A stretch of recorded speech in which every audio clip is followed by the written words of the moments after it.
Donald Trump's shitposting about the No Kings rally has put Republicans in the usual shitstorm of having to answer for his tweets, and they're doing a pretty shitty job. This is just another day.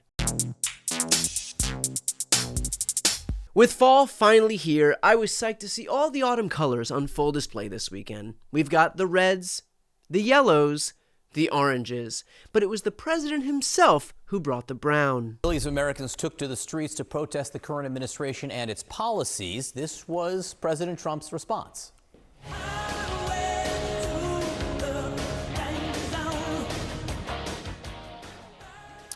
The AI-generated video features President Trump in a crown, flying a fighter jet emblazoned with King Trump on its side. The president then appears to dump raw sewage on protesters. Raw sewage is such a dignified way of describing what was in that video. Not a Dumbo drop of diarrhea or a chemtrail of caca.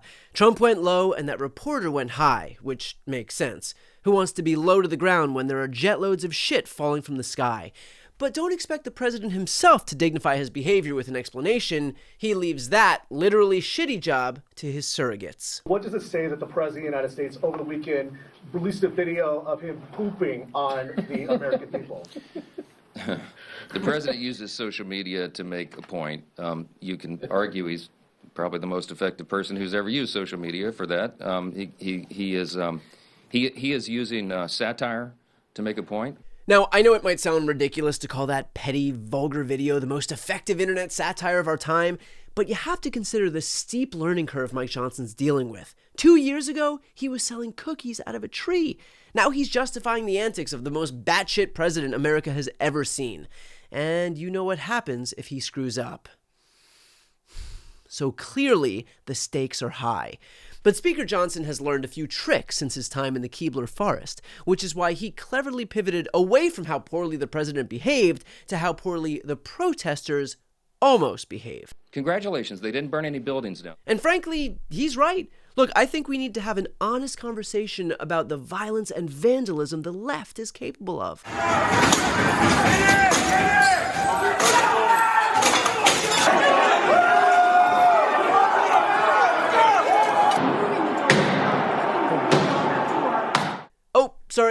Sorry, that was from January 6th. Still, no one's better than Mike Johnson at bending the actual truth into what he wants to be true. Just watch this true jitsu master get it done. He is not calling for the murder of his political opponents, and that's what these people are doing. I mean, they're in one of these photos, I think there's a picture of the president hanging in effigy by a noose. A noose? Disgusting. I mean, even the implication of surveillance video showing what appears to be people erecting a gallows and a noose, which were seen during January 6th during that attack on the Capitol. Damn it, Mike! They learned it from watching you. Don't you see? They learned it from watching you. Clearly, Speaker Johnson might need a little help discrediting this weekend's protests. Any other silver foxes at the Capitol want to step in? I think it is extremely important that we look at who is funding these protests. We have to get to the bottom of this. It is a much larger organization. It could be the usual suspect, of course, George Soros. Look, I know Republicans never met a conspiracy theory they couldn't say no to, but no one got paid to protest this weekend.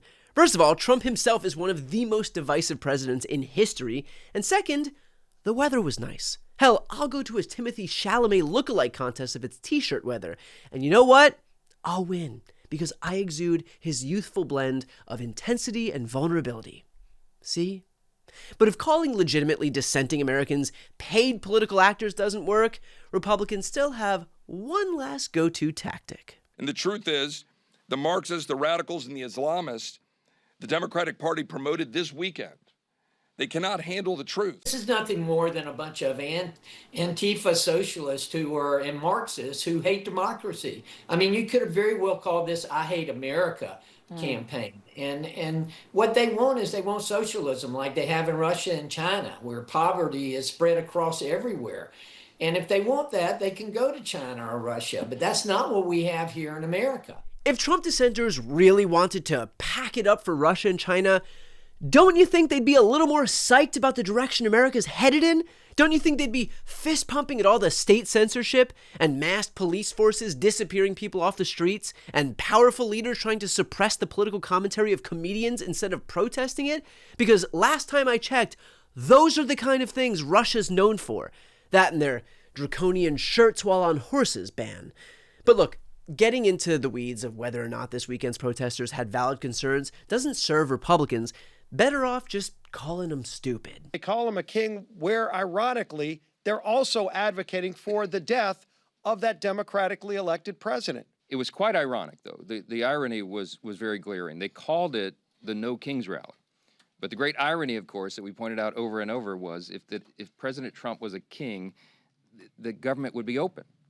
If President Trump was a king, he would have closed the national parks and the National Mall, so they couldn't have had the rally out here. Protesters were missing the irony because it was ironic. Quite ironic. Glaringly ironic, even. Do you know how pissed Alanis Morissette is that she wrote Ironic 18 years before the No Kings protest? She could have gotten rid of that whole Rain on Your Wedding Day verse, which we all know wasn't actually ironic, but just an unfortunate inconvenience. Talk about a jagged little pill. But hey, you live, you learn. And I ought to know. Look, Republicans want you to believe that the very celebration of No King's Day discredits its own premise. If Trump were a king, he would never have allowed it. But the truth is, he's already justified these rallies. In the past, when he's wanted to shut down protests, he shut down protests. He's deployed the National Guard to 3 liberal cities just to terrorize their communities. He's even done this. He's going to finally give a direct order to deploy paratroopers into the streets of Washington, D.C., and I'm thinking with weapons and bayonets. And this would be horrible. What specifically was he suggesting that the U.S. military should do to these protesters? He says, can't you just shoot them? Just shoot them in the legs or something. And he's suggesting that that's what we should do, that we should bring in the troops and shoot the protesters. The commander-in-chief was suggesting that the U.S. military shoot protesters. Yes, in the streets of our nation's capital. That's right. All of which is to say, we're not exactly hard-pressed to justify mass mobilizations. Let's face it, Trump simply thought that these protests were a joke. We know that because he chose to respond with jokes. He chose to spend his Saturday making AI videos dumping shit on the American people and retweeting pictures of himself as king.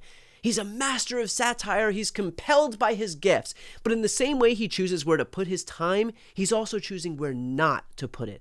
We are in day 20 of a government shutdown with no end in sight. There is no solution for surging inflation, no solution for rising costs, no solution for unaffordable healthcare. But instead of making interludes toward compromise, he's making a lot of sick memes. So next time you hear his surrogates calling Chuck Schumer the real king or blaming the Democrats for the current state of affairs, remember, Trump is choosing to dump jets full of shit on his adversaries, then wondering publicly why they won't bend to his will. And you know how I find that? It was quite ironic, though. The irony was very glaring. Before you go, if you enjoyed this content and you want to see more and support independent media, please subscribe to this channel. The subscribe button will be right here on the screen. But second, the reality is that we are now in a political environment where this administration can lean on any of the social media platforms to suppress certain voices if they don't like critical coverage. That means my longevity here is in the hands of a few tech billionaires who are already making it clear that they are willing to cater to this administration. To that end, signing up for my newsletter is a way for me to reach you directly if that ever becomes necessary. I'll put the link right here on the screen as well, so please sign up. It's free, but there's also an option to do a paid subscription if you'd like to support me and my team. I really appreciate it. Thanks so much for watching.